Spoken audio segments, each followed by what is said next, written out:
Baik, Assalamualaikum warahmatullahi wabarakatuh. Saya Tirta Rumi Sundaru dari kelas 2 di 4 Teknik Informatika B ingin mengerjakan praktikum pertemuan ke-6 dari workshop pemrograman framework, yaitu Y2 Working with Database. Langsung saja kita bahas. Di sini ada YDAO, Database Access Object. YDAO dibangun di atas PDO, yaitu PHP Data Object, di mana PDO ini merupakan extension yang menyediakan antarmuka untuk mengakses database menggunakan bahasa PHP. YDAO menyediakan Object Oriented API untuk mengakses database relasional. YDAO merupakan dasar untuk metode pengaksesan database secara lebih advance seperti Query Builder dan Active Record.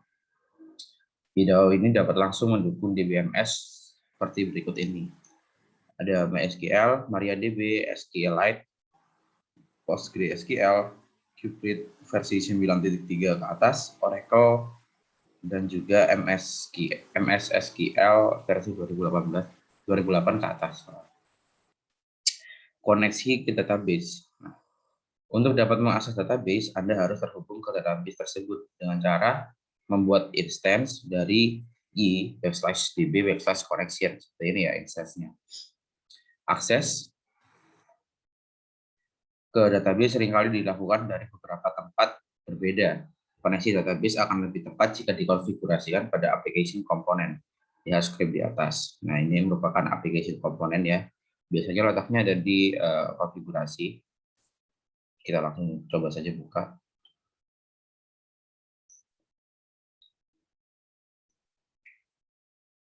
Google Text Editor kita, maaf agak lama. Nah, di sini.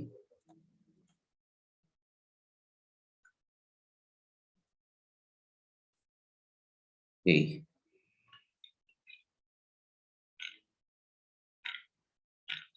Biasanya koneksi database itu terletak pada di konfigurasi, lalu instance-nya berada di komponen. Ada di sini. Ini cara mengoneksikan database-nya ya. Oke. Kita DB name, kita lihat di database kita. Lalu kita samakan namanya. Maaf agak lama. Oke, berikut saya akan coba untuk mengkoneksikan database mahasiswa ke aplikasi basic. Sini dan database name-nya saya kasih nama mahasiswa. Oke, sudah. Lanjut ke modul. Anda dapat mengakses koneksi ke DB di atas melalui $2.2$f-db. Konfigurasi di atas merupakan koneksi ke database MySQL.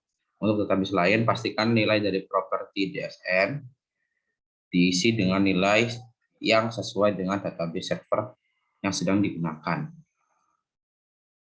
Oke, ini ya DSN. Seperti saya tadi, database name-nya menggunakan nama mahasiswa. Sebagai contoh, nilai properti DSN untuk database PostgreSQL adalah ini. Oke. Ini untuk PostgreSQL, PGSQL ini ya. Dan di atas contohnya menggunakan MySQL. Localhost dengan host lalu DB name. Ini menggunakan localhost port dan juga database name. Oke, selanjutnya menjalankan SQL query. Untuk menjalankan SQL query, panggil fungsi create command dan memasukkan SQL query sebagai parameternya. Kemudian, panggil salah satu dari beberapa metode eksekusi yang tersedia, seperti script yang ada di samping ya. Oke. Panggil fungsi create command. Ini ya. memanggil fungsi create comment select asterisk from post. Ini juga merupakan salah satu create comment. Catatan, untuk menjaga presisi, data yang diambil dari database selalu direpresentasikan sebagai string atau teks ya, walaupun tipe data dari kolom tersebut adalah numerik. Tapi untuk menjaga presisi, maka data yang diambil dari database harus direpresentasikan sebagai string. Binding parameters. Untuk menghindari serangan SQL injection, Anda harus menggunakan pendekatan binding parameters. Pendekatan ini juga dapat meningkatkan performa dari statement SQL. Anda dapat menggunakan metode bind value, bind a single parameter value, dan juga bind values, bind multiple parameter value in one call. Jadi kalau dan juga ada bind param similar to bind value, but also support binding parameter reference. Oke, ini merupakan bind values param, dan ini bind value. Ini bind values. Bind param itu mana ya? Ya seperti ini. Jadi bind param ini sama kayak bind value, tapi dia juga support binding parameter reference. Oh mungkin ini ya, binding parameter reference ini. Sedangkan yang bind values ini dia bind multiple parameter value in one call. Jadi dia membind parameter lebih dari satu dalam satu panggilan. Itu untuk yang values. Lanjut. Menjalankan perintah SQL selain query. Untuk menjalankan perintah SQL selain query dapat dilakukan dengan memanggil method execute. Ini ya, memanggil method execute. Ini untuk menjalankan perintah SQL selain query. Kemudian ini di database-nya membuat comment, memanggil create comment untuk isinya adalah update post set status sama dengan 1, di mana ID sama dengan 1. Lalu memanggil method execute untuk menjalankan perintahnya. Kalau ini insert tabel name column values. Ini merupakan contoh dari komen untuk memasukkan table name dan juga column values, di mana create comment ini akan memanggil perintah insert user, lalu namanya ya, lalu dari ini fieldnya ya, kolom nama, lalu isinya Sam dan age, field age sama dengan isinya 30, lalu execute seperti itu. Execute ini baru untuk mengeksekusi perintahnya.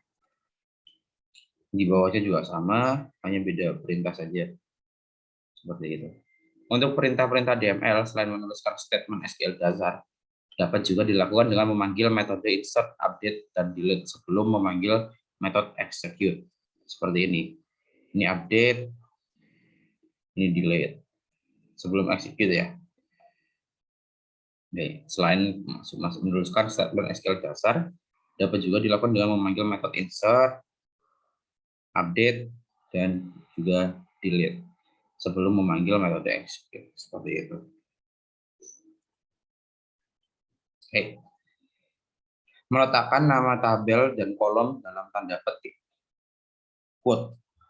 Ada kalanya Anda perlu menuliskan perintah SQL yang di dalamnya terdapat nama tabel atau kolom dalam suatu tanda petik atau quote ya.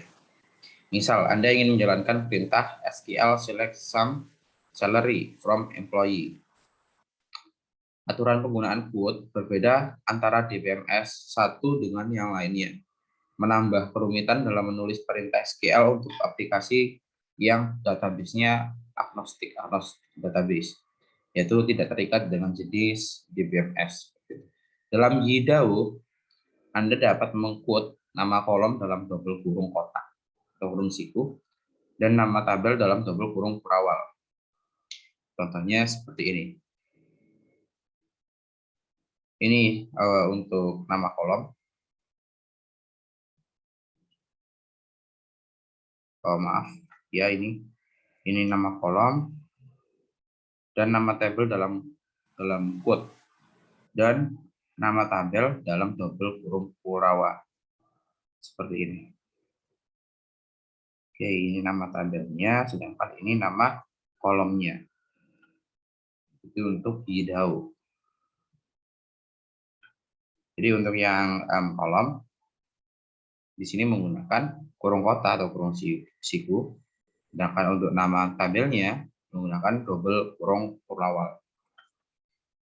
Selanjutnya kita akan membahas multiple DBMS. Dalam sistem yang besar atau kompleks, seringkali terdapat beberapa server database untuk data yang sama. Nah, untuk performa, Anda mungkin perlu mengaplikasikan strategi bahwa penulisan data dilakukan di DBMS master. Sedangkan pembacaan data di DBMS slave ini read-write splitting, ya. Sedangkan perlu mengaplikasikan strategi bahwa penulisan data dilakukan di DBMS master dengan pembacaan data di DBMS slave itu read, write, dan splitting. Untuk menerapkan strategi di atas, Anda perlu mengatur konfigurasi koneksi database Anda seperti script di samping ini. Oke.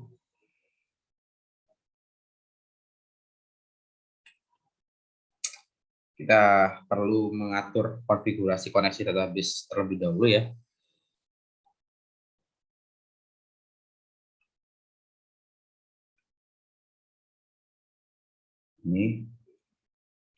Ini untuk konfigurasi for master, jadi configuration untuk si pengendalinya. Lalu ini konfigurasi untuk yang dikendalikan.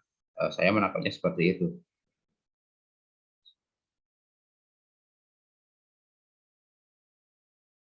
Ya,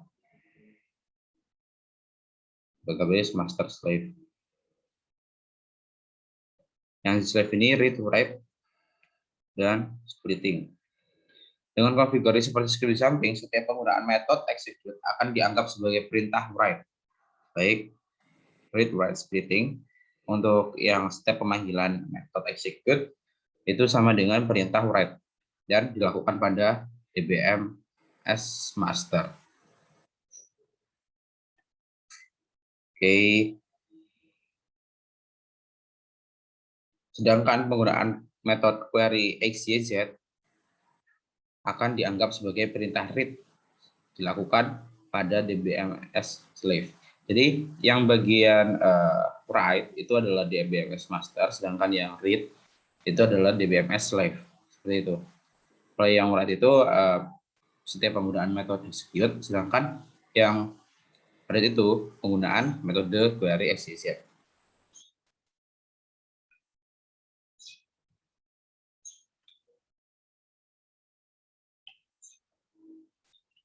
Oke, selanjut bekerja dengan database skema. Yidao menyediakan metode lengkap untuk memanipulasi objek-objek di dalam database. Metode tersebut adalah create table, yaitu untuk membuat tabel, rename table untuk menamai ulang sebuah tabel, drop table yaitu untuk menghapus tabel, truncate table untuk removing, untuk menghapus seluruh kolom pada tabel, rows ya, rows itu baris, baris pada tabel, add kolom untuk menambah kolom, rename kolom untuk menamai ulang sebuah kolom, drop kolom untuk menghapus sebuah kolom, sedangkan alter kolom untuk altering kolom ya. Add primary key menambah primary key, drop primary key untuk removing primary key. Add foreign key untuk menambah foreign key, lalu drop foreign key untuk removing primary key. Jadi kebanyakan perintah-perintahnya itu sesuai dengan bahasa Inggris ya. Jadi lebih mudah dipahami. Untuk drop itu untuk jika ada perintah drop itu pasti untuk menghapus, create itu untuk membuat, rename itu untuk menamai ulang, alter untuk alter, add untuk menambahkan, drop untuk menghapus, seperti itu ya.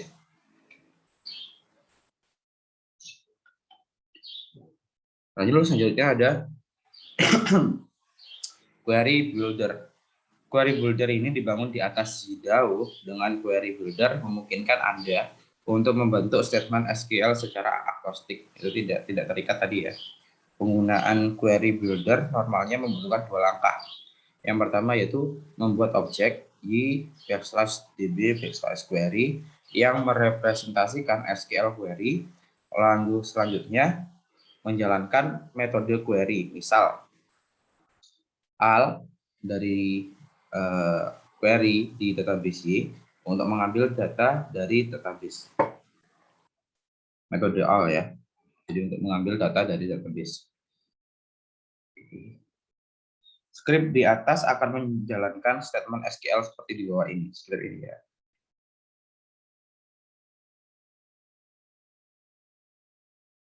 Ini al. Itu untuk mengambil semuanya, limit ini ada batasan 10, WR itu. Jadi query select perintah query untuk memilih kolom ID dan email dari user ya, dari tabel user, di mana yang nama terakhirnya adalah Jono. Lalu dengan limit 10 karakter ya. 10 karakter al. Al ini untuk tadi mengambil data dari database. Database-nya itu. Script data menjalankan statement SQL seperti di bawah ini, di mana band parameternya itu adalah last name diisi dengan teks Jono. Ya. Catatan query builder secara otomatis akan menggunakan band parameter. Jadi query builder ini akan secara otomatis menggunakan band parameter ya. Selanjutnya ada select. Metode select ini digunakan untuk memilih kolom, misal query select ID email, kolom ID dan juga kolom email seperti itu. Dalam SQL query seringkali kita menambahkan nama tabel di depan nama kolom yang dipilih. Anda dapat juga melakukannya dengan query select user.id, user.email. Di mana cara bacanya kolom ID dari tabel user dan juga kolom email dari tabel user. Itu. Anda juga dapat menambahkan alias untuk kolom dengan cara query select ID as ID user dan juga kolom email. Jadi kolom ID ini sebagai kolom ID user, seperti itu alias. Atau query select ID dengan perintah ini ya, ID user dan juga email. Itu sama-sama alias ya. Alias itu seperti memanggil nama lain, nama alias, memanggil serta pembuatannya. Anda juga dapat menggunakan fungsi dalam database dengan cara query select concat first name, terus ini song last name as full name email untuk memanggil fungsi dalam database. Misal ini fungsinya fungsi concat ya. Anda dapat menggunakan metode select untuk menambahkan kolom yang dipilih. Query select ID email. Jadi query memilih ID, kolom ID dan juga email. Query add select last name. Jadi menambahkan select, menambahkan ID last name seperti itu. Menambahkan kolom, menambahkan kolom last name. Lalu method from. Method from ini digunakan untuk menentukan tabel di mana query akan dilakukan. Misal query from user. Anda juga dapat menjalankan SQL query pada lebih dari satu tabel. Contoh, query from tabel user dan juga tabel post. Untuk menggunakan tabel alias dapat Anda lakukan dengan cara query from user to post p. Jadi langsung ya pakai spasi ya. Atau query from you sama dengan seperti ini, lalu user. Bisa seperti itu. Berarti ini nama aliasnya terlebih dahulu, lalu nama aslinya. Kalau yang pakai spasi itu nama tabel aslinya, lalu nama aliasnya seperti itu. Mungkin mengerti ya. Lalu Anda juga dapat menggunakan subquery pada form. Contoh, subquery select kolom ID dari kolom user from user dari tabel user seperti itu. di mana status sama dengan satu. Anda juga dapat menggunakan subquery pada from. Oke, from itu merupakan ini yang merupakan subquery ya user. Oke,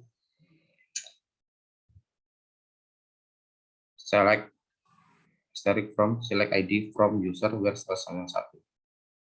Query from alias ini jadi user subquery. Oke, seperti itu.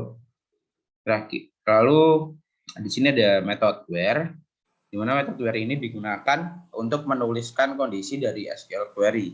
Misal query where status sama dengan satu, itu artinya di mana status sama dengan satu. Atau dengan menggunakan bind parameter query where status sama dengan titik 2 status. Ini nama kolomnya ya, status ya. Lalu pada kurung kotak status ini dan juga status untuk menggunakan where. Dan catatan penting, jangan pernah memasukkan variabel di dalam where secara langsung karena akan rentan diserang dengan SQL injection. Berikut ini contoh yang harus dihindari. Query where status. Nah, ini yang harus dihindari ya. Karena memasukkan suatu variabel ini bisa rentan terkena SQL injection.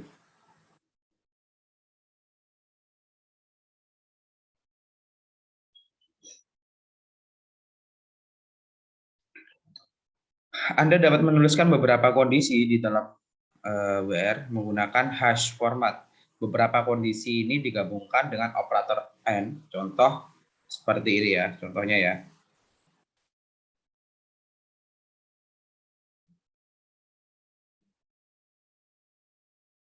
Hash format itu seperti ini, kurang lebih yang saya tangkap ya. Anda juga dapat menggunakan subquery pada where. Contoh, ini merupakan subquery ya, user query, new query, select column ID from tabel user. Nah, query where ID alias user query kemudian ID. Where ID misalnya. And where dan or where. And where dan or where ini merupakan metode yang digunakan untuk menambahkan kondisi di dalam sebuah query. Misal status sama dengan 0, search sama dengan y. Query where status query and where like title search. Kalau di atas akan menggenerate query seperti berikut ini. Where status sama dengan 0 dan title like ini tuh karakter ya di ini. Di kode di atas akan digenerate seperti ini. Filter where. Ketika membuat kondisi pada where yang melibatkan masukan dari user, biasanya Anda ingin mengabaikan jika nilai inputnya kosong. Misal, pencarian berdasarkan username dan email, namun akan mengabaikan kondisi jika username atau email kosong. Dapat ditulis dengan query filter where username. Nah, ini jika pencarian berdasarkan username dan email. Dan ingin mengabaikan jika nilai inputnya kosong seperti ini. Jika variabel email kosong, sedangkan username ada nilainya, maka query yang akan di-generate adalah username-nya. Karena emailnya kan kosong. Lalu mirip seperti metode andWhere dan where, Anda juga dapat menggunakan metode addFilterWhere ini, serta orFilterWhere untuk menambahkan kondisi di dalam sebuah query. Jadi, filterWhere ini ada di andWhere dan juga orWhere. Dengan perintah yang kurang lebih sama, cuma ada tambahan fitur dari metode filterWhere ini. Terakhir order by, group by, having. Pengurutan yaitu order by digunakan untuk menentukan bagian order by pada sebuah SQL. Contoh order by berarti pengurutannya dari ID, sortnya ascending, name sort descending seperti itu. Anda juga bisa menambahkan kolom pada bagian order by pada sebuah SQL dengan memanggil metode add order by. Jadi dengan memanggil metode add order by kita sudah bisa untuk menambahkan kolom pada ya dengan ya. Jadi kita juga bisa menambahkan kolom dengan add order by. Jadi menambahkan kolom setelah mungkin seperti itu ya, setelah mana gitu. Kolom mana gitu. Pengelompokan berdasarkan kolom group by digunakan untuk menentukan bagian group by pada sebuah SQL. Contoh pengelompokan berdasarkan ID dan juga status seperti itu. Anda juga bisa menambahkan kolom pada bagian group by di sebuah SQL dengan memanggil metode add group by. Having digunakan untuk menentukan bagian having pada sebuah SQL. Contoh query having status di mana status adalah satu gitu.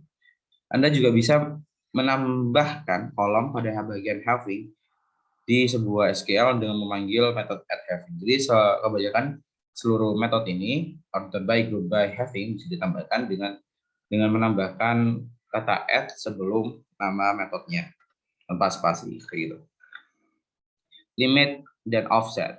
Limit dan offset digunakan untuk menentukan bagian limit dan juga offset pada sebuah SQL. Contoh query limitnya itu 10 dan offsetnya itu 20. Misalnya ya ada 100 value ya, ada 100 value.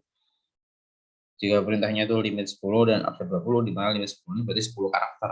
Nah, offset 20 ini berarti diambil dari 20 seperti itu. Untuk di BMS yang tidak mendukung limit dan offset, misal MS SQL, query builder akan mengenerate statement SQL yang mengemulasikan fungsi limit atau offset. Oh, jadi tetap bisa ya. Meskipun di BMS ini tidak mendukung limit dan offset, query builder akan mengenerate statement SQL yang mengemulasikan fungsi limit atau offset. Selanjutnya ada query methods. Query methods ini ada banyak ya. Kita baca satu-satu, yaitu method all, di mana returns an array of rows with each row being an associative array of name value pairs. Jadi dia merupakan return value dari sebuah array, dari sebuah row, dari tiap row-nya menjadi associative array. Artinya dibagi-bagikan gitu dari nama dari name value pairs itu pasangannya. Okay. Method 1, return the first row of the result. Mengembalikan row pertama dari sebuah result. Kolom, yaitu metode kolom, itu mengembalikan kolom pertama dari sebuah result. Jadi kalau row itu metodenya one, kalau kolom itu metodenya kolom. Scalar, mengembalikan scalar nilai scalar yang terletak di row pertama dan juga kolom pertama dari sebuah result. Metode access itu mengembalikan nilai indikasi whether the query contains any result, di mana query ini mengandung any result. Metode count ini fungsinya digunakan untuk mengembalikan result of a count query. Other aggregation query methods including sum, average, max, dan juga min. The Q parameter is mandatory for this method and can be either a column name or a DB expression. Jadi parameter Q ini adalah sebuah mandatory for these methods, untuk methods ini, sum, average, dan max, min, and can be either a column name or a DB expression. Selanjutnya ada batch query, mana ketika melakukan query pada tabel yang berisi banyak data, memanggil metode db query all bukanlah pilihan yang tepat karena hal ini akan menggunakan memori yang besar. Batch query pada akan memanfaatkan data kursor untuk mengambil data per bagian. Perhatikan contoh di samping. Ya, mungkin ini ya. Variable item is an array of 10 or fewer rows from the item table. Jadi ini equal 10, ini item equal ke 10, berarti item as item. Or if you want to iterate the rows one by one, bisa menggunakan query age as user. Jadi represent one rows of data from the user table. Secara default, batch query akan mengambil satu data atau setiap iterasi ya. Untuk setiap iterasinya, secara default akan mengambil atas data. Tapi Anda dapat mengubahnya dengan mengisikan nilai ukuran sebagai parameter. Memanggil metode batch. Ini batch. Lalu parameternya kita isi 10. Sehingga hanya mengambil 10 data. Lanjut ada active record ya.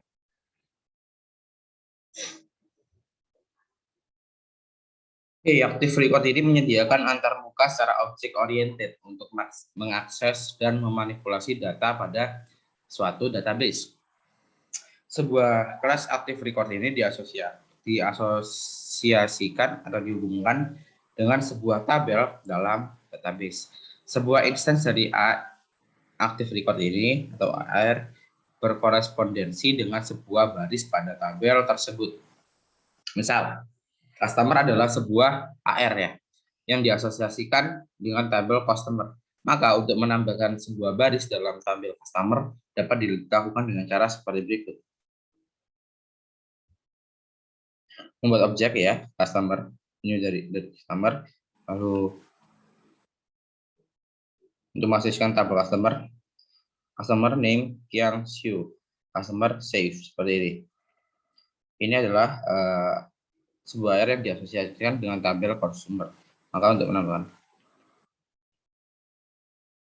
menambahkan sebuah baris dalam tabel. Jadi menggunakan ini ya untuk menambahkan sebuah baris dalam tabel. Script di atas sama dengan menggunakan query biasa seperti berikut: create comment, insert into. Jadi sama dengan seperti insert into ya. Insert into customer, column name, values-nya itu name, isinya Jiangsu, terus lalu panggil metode execute. Oke, seperti itu ya. Paham. Keuntungan menggunakan AR. AR ini lebih mudah dipahami, tidak rawan terkena kesalahan penulisan, tidak ada masalah kompatibilitas jika menggunakan beberapa database yang berbeda. Lalu AR ini juga mendukung RDBMS seperti berikut ini: MySQL 41 letter via YDB Active Record, PostgreSQL 7.3 letter via YDB Active Record, SQLite 2 dan 3, Microsoft SQL Server 2008 or later, dan ke atasnya. Lalu juga Oracle SQLite 9.3 ke atas, Space juga Elasticsearch. AR pada Y juga mendukung NoSQL database berikut ini: Redis 2.6.12 ke atas, MongoDB 1.3.0 ke atas, mendukung NoSQL. Oke, berikut cara deklarasi AR kelas ya. Deklarasi AR dilakukan dengan cara membuat kelas yang extend YDB Active Record. Oke, pertama kita panggil YDB Active Record dengan komen dengan metode use. Lalu ini kelas, nama kelasnya extends dari Active Record. Jadi kita harus mengextend ya. Dalam kelas ini metode table name harus di-override untuk menentukan tabel yang diasosiasikan dengan kelas ini. Oke, metodenya itu harus di-override.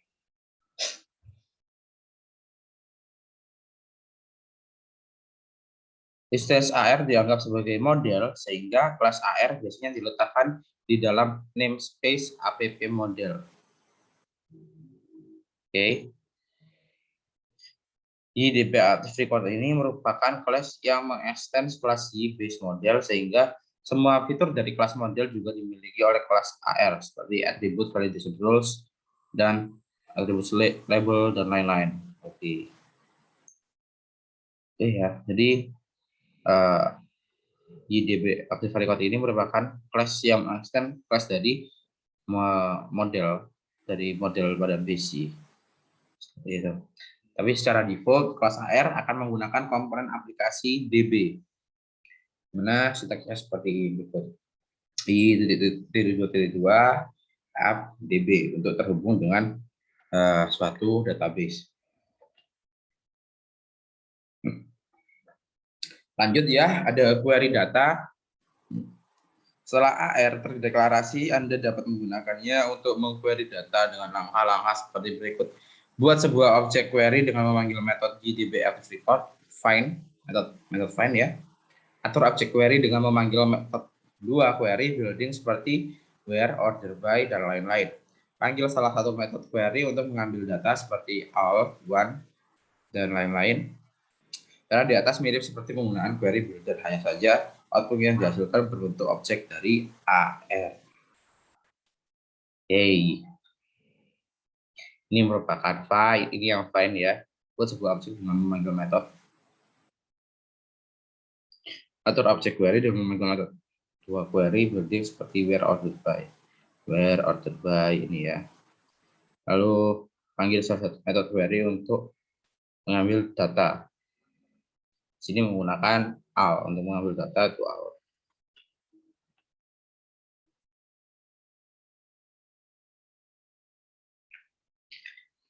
Find one dan juga find all. Metode find one dan find all ini merupakan shortcut yang disediakan Y untuk melakukan query berdasarkan nilai primary key atau nilai dari beberapa kolom. Metode find one ini akan menghasilkan satu baris data pertama hasil dari query.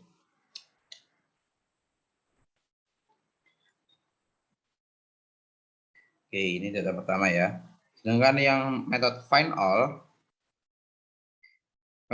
ini menghasilkan seluruh baris data hasil dari query. Jadi yang find all itu seluruh baris data. Itu customer host ID 100, 11, dan juga 103. Jadi di sini mengembalikan menghasilkan seluruh baris data mana ID itu 100, 11, dan 103. Seperti itu ya, seluruh baris data ya. Kedua metode ini dapat menerima parameter seperti berikut.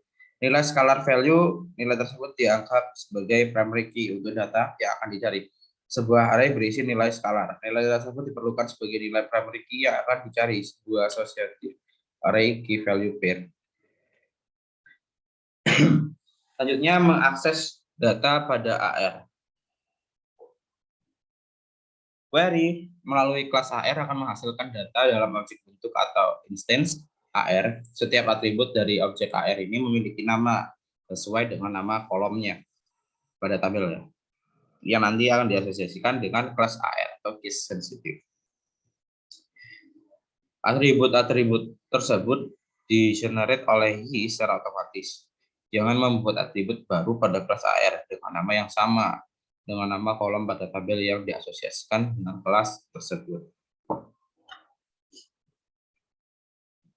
Oke, kolom ID dan email adalah nama dari kolom custom dari tabel kolom ini. Kolom ID dan email merupakan kolom dari tabel customer. Di customer find one ini dari data pertama ya. Lalu kolom ID, jadi ID customer, di sender ID ini ke email seperti itu. Transformasi data, seringkali data akan ditampilkan dengan format berbeda dari ketika data tersebut disimpan dalam database. Misal, Anda ingin menampilkan kolom birthday yang disimpan di database dalam format timestamp menggunakan format YYYY MMDD. Ini kan menggunakan format YYYY MMDD. Nah, nanti ya bakal ditransformasikan menjadi angka seperti itu.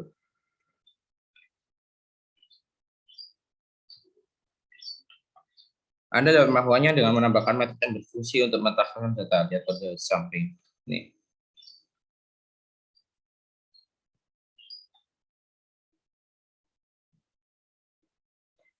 Ingat metode getter dan setter. Oke. Ini merupakan metode set dan ini bukan metode get. Ya, jadi nanti nilai return value-nya adalah start to time dengan ini setnya, lalu public mention start birthday. Oh, ini tadi set ya. Untuk mengaksesnya baru kita isikan value-nya di sini. Find word 133 ID, customer ID, birthday, customer birthday. Thanks.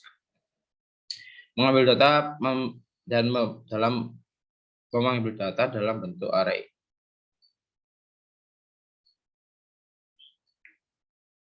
Mengambil data dalam bentuk objek AR sangat convenient, namun membutuhkan alokasi memori yang cukup besar.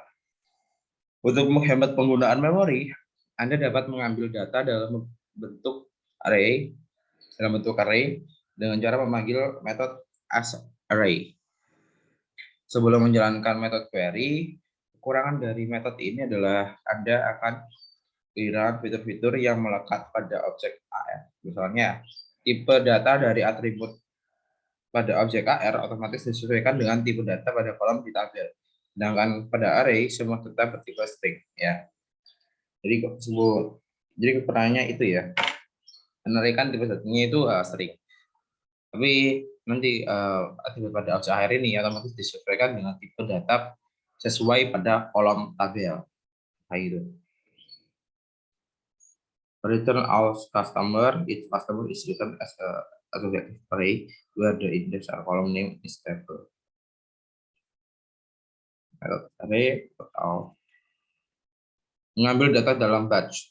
Anda juga dapat mengambil data per kelompok atau batch. Sekarang cara ini dapat menghemat penggunaan memori, khususnya pada tabel yang memiliki banyak baris data.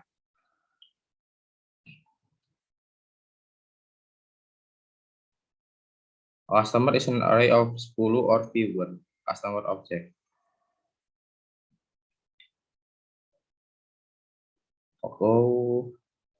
Batch itu menggunakan perintah for each mungkin ya, seperti ini ya. Yang oke. One by one, customer is customer object. Oke. Ini batch query with eager loading.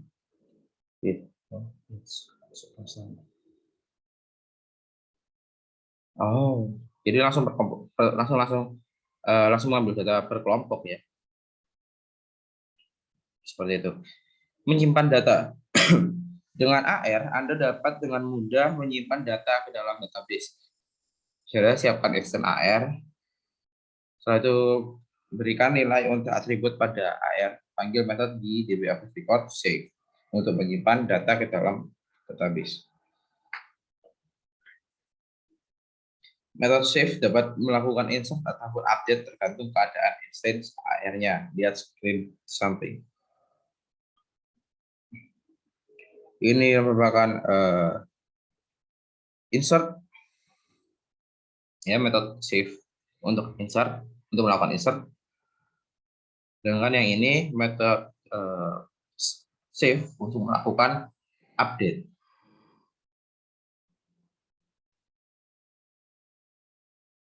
Seperti itu. Ini tergantung instance-nya ya.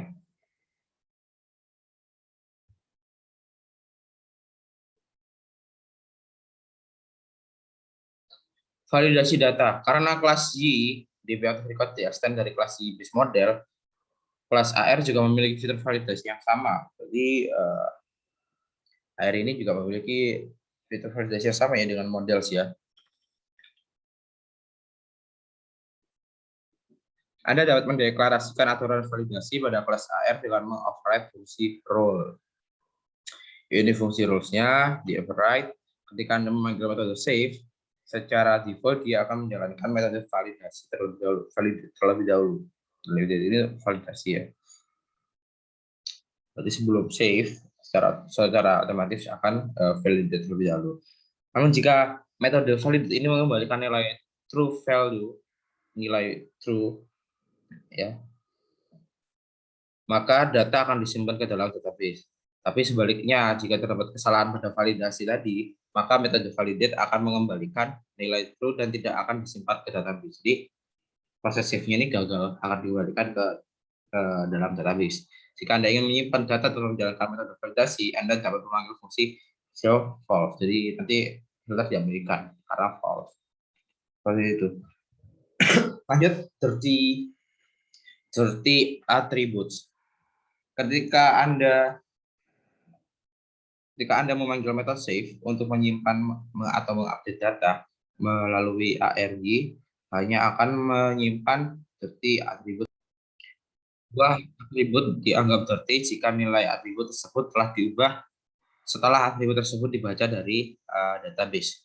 Metode validate akan tetap dilakukan pada semua atribut tanpa melihat apakah atribut tersebut dirty atau tidak. Anda dapat mengetahui atribut mana saja yang dirty dengan memanggil metode ini, idp_record get dirty attributes. Jadi metodenya ini ya. Untuk mengetahui atribut mana saja yang dirty atau tidak. Default attribute values. Beberapa kolom pada tabel dapat memiliki sifat nilai default. Untuk mendapatkan nilai default dari database, dapat Anda lakukan dengan memanggil metode load default values. Oke, ini customer untuk mencoba untuk memanggil metode load untuk mendapatkan nilai default dari database. Contohnya seperti ini ya. Mengupdate beberapa baris sekaligus. Nah, metode save yang telah dijelaskan sebelumnya hanya dapat mengupdate satu baris saja untuk setiap pemanggilan. Nah, jika untuk mengupdate beberapa baris sekaligus, Anda dapat melakukan dengan memanggil metode update all. Seperti ini ya. Update all. Update customer status satu where email like an example. Seperti ini. Nanti dengan yang emailnya seperti ini, semuanya itu akan diupdate. Seperti itu. Selanjutnya menghapus data. Untuk menghapus satu baris data, ambil data yang akan dihapus dari database, panggil metode delete. Sedangkan untuk menghapus beberapa atau semua baris data sekaligus, Anda dapat memanggilnya dengan metode delete all. Jadi tinggal tambah all ya. Seperti ini, menghapus satu baris seperti ini, menghapus semua baris pada tabel customer yang kolom statusnya bernilai 0. Bekerja dengan transaksi. Transaksi dapat diartikan sebagai satu atau lebih perintah SQL yang harus selesai semua. Yang harus selesai semuanya atau tidak sama sekali. Di dalam sebuah transaction ini, jika semua perintah berhasil dijalankan, maka akan dilakukan commit. Sedangkan jika ada satu saja perintah yang gagal, maka akan dilakukan perintah rollback. Contohnya, contoh penggunaannya ada di samping ya. Ini ya, contoh penggunaan transaction seperti ini. Ketika transaction dimulai untuk customer ID 200, lalu save,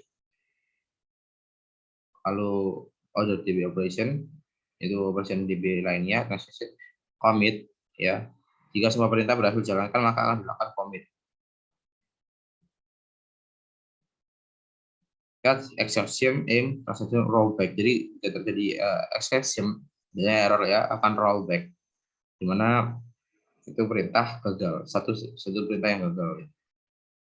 Or alternatifnya customer find 123 lalu GTB memanggil metode transaction function DB use customer ID seperti ini ya.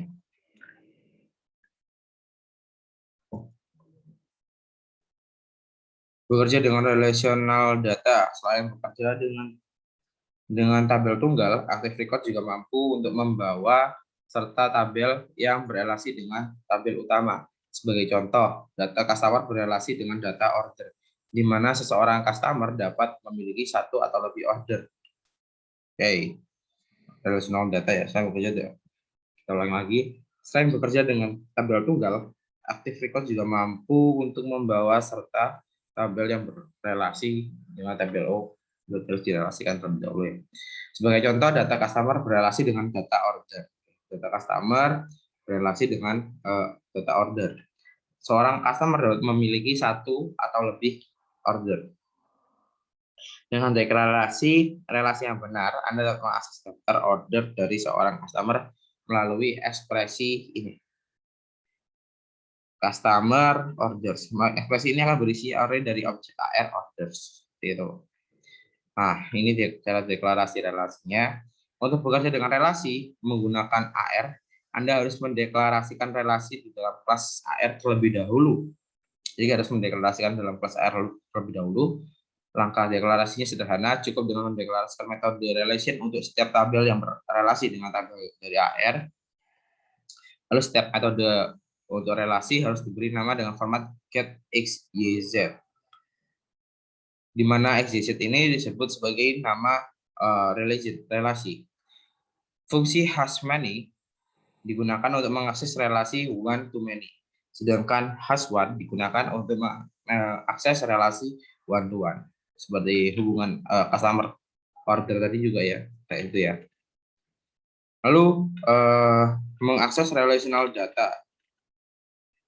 Tadi deklarasi, sekarang mengaksesnya. Setelah mendeklarasi sebuah relasi, Anda dapat mengakses relational data ini melalui nama relasinya. Jika sebuah relasi dideklarasikan menggunakan fungsi has_many, maka dia akan mengembalikan array dari objek AR yang dideklarasikan. Sedangkan jika deklarasi relasi menggunakan fungsi has_one, maka akan mengembalikan sebuah objek AR. Contohnya seperti berikut ini ya. Select from customer where ID 123 ini. Select from order where customer 123 order is an array of order object. Ini merupakan cara mengakses relational data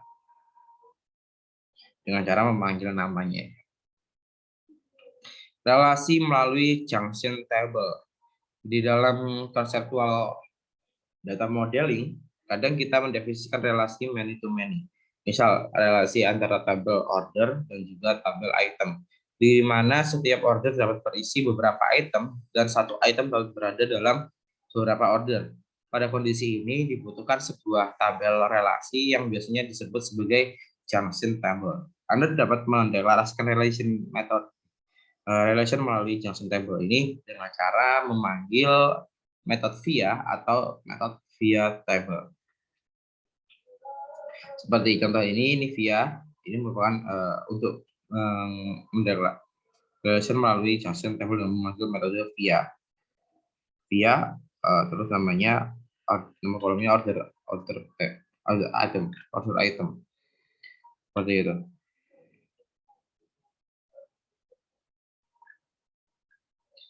Selanjutnya relasi lanjutnya. Cara penggunaan relasi yang dideklarasikan melalui junction table sama seperti relasi normal biasanya.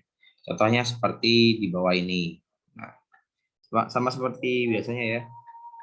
Seperti relasi yang normal. Lanjut ada lazy loading dan juga eager loading.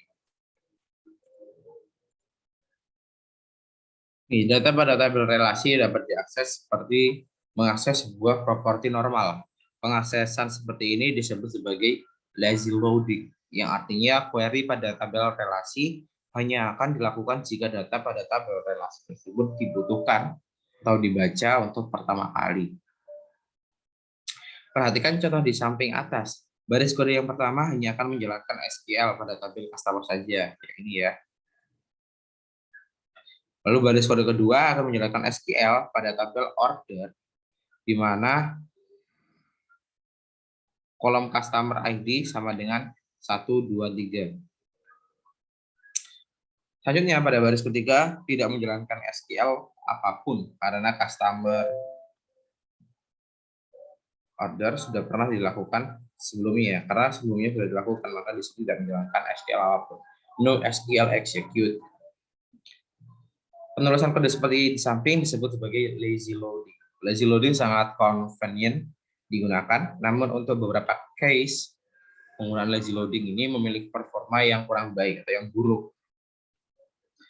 Selanjutnya, perhatikan contoh di kanan atas yang dijalankan secara lazy loading. Ya, jika jumlah customer ada 100 orang, ini limitnya 100 orang. maka kode program tersebut akan menjalankan statement SQL sebanyak 100 kali, satu kali.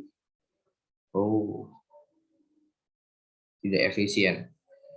Hal ini disebabkan karena setiap kali kita mengakses data order untuk masing-masing customer di dalam for each, sebuah statement SQL akan dijalankan. Masalah performa ini dapat langsung diselesaikan dengan pendekatan eager loading. Perhatikan contoh di kanan bawah. Ini dengan memanggil metode with, Anda telah menginstruksikan objek AR untuk sekaligus mengakses data order dari 100 customer dengan hanya satu statement SQL seperti itu. Sehingga total SQL yang dijalankan hanya 2 saja. Jauh lebih efisien dibandingkan dengan satu statement seperti yang dijalankan secara lazy loading. Sangat jauh ya. Selanjutnya migration. Ini memiliki fitur yang sangat lengkap terkait database migration. Ini pernah kita lakukan pada installation kalau nggak salah ya, praktikum minggu pertama dengan migrate itu. Nah ini dengan database migration Anda dapat membuat tabel, menambahkan foreign key, membuat index, membuat junk table dan juga lain-lain. Gunakan perintah migrate atau ya migrate backslice create untuk membuat file migrasi dasar. Anda dapat mengaplikasikannya kemudian lalu gunakan perintah migrate untuk menjalankan proses migrasinya. Jalankan di terminal ya. Untuk fitur migrasi yang lebih lengkap dapat ditemukan pada dokumentasi kita diperintahkan untuk lihat dokumentasi sendiri ya untuk fitur migrasi yang lebih lengkap.